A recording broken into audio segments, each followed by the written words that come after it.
Hoy vamos a explorar un tema que está dando mucho de qué hablar, el terianismo.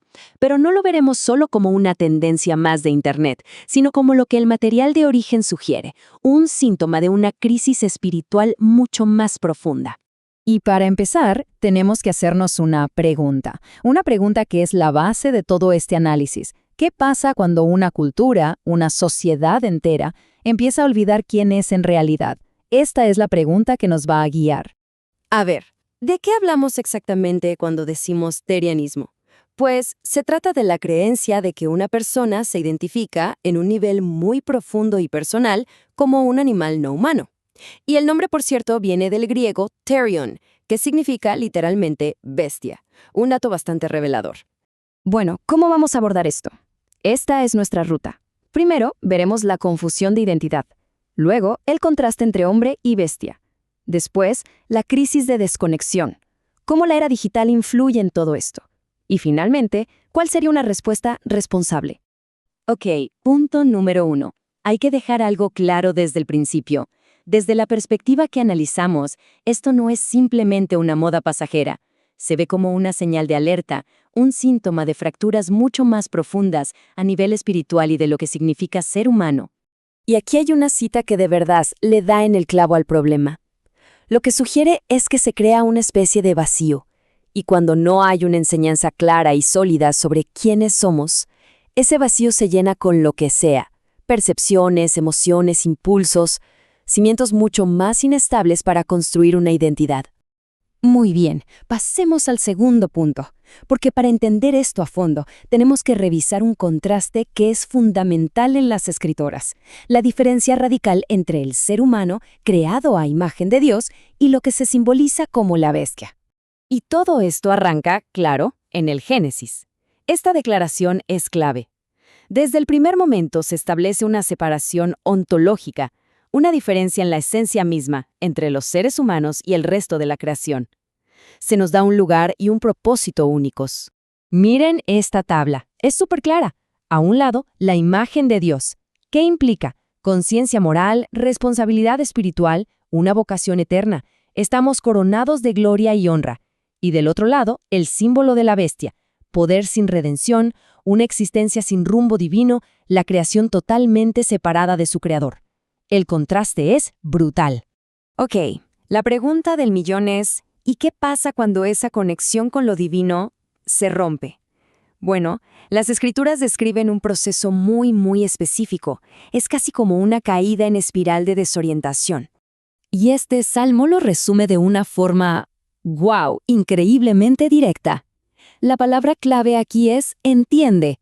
Fíjense que no dice que el hombre se convierte biológicamente en una bestia. No, dice que se vuelve semejante a ellas cuando pierde el entendimiento de su propia identidad y propósito.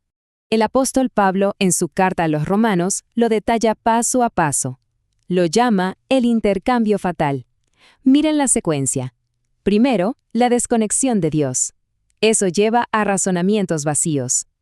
Luego, el corazón se oscurece. Y al final, ¡pum!, se intercambia la gloria del Creador por la de lo creado. Y si buscamos un ejemplo práctico de esto en la Biblia, no hay uno más potente que la historia del rey Nabucodonosor. Su orgullo lo lleva a perder la razón, a vivir literalmente como un animal. Y cuando se recupera, su humanidad plena regresa solo cuando reconoce una autoridad superior, cuando orienta su mirada de nuevo hacia el cielo.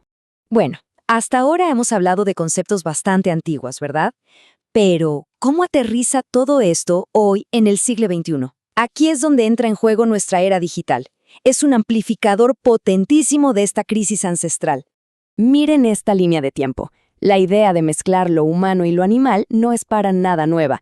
Estamos hablando de pinturas rupestres de hace 44.000 años, pasando por mitos griegos, chamanismo. ¿Pero qué cambió?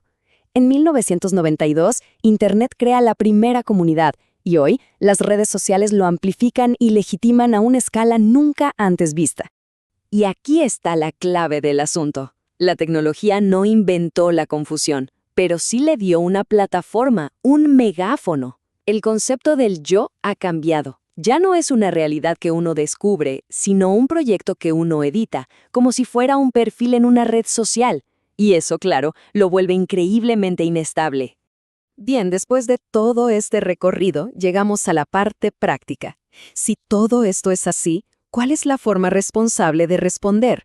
Especialmente para quienes tienen una responsabilidad directa, como padres, pastores o líderes. Y la respuesta que se propone es muy clara. No se trata de burlarse, para nada. Tampoco de quedarse en silencio. Se trata de instruir con la verdad, de forma compasiva. De recordar que el valor de una persona no depende de cómo se siente un día, sino de quién la creó.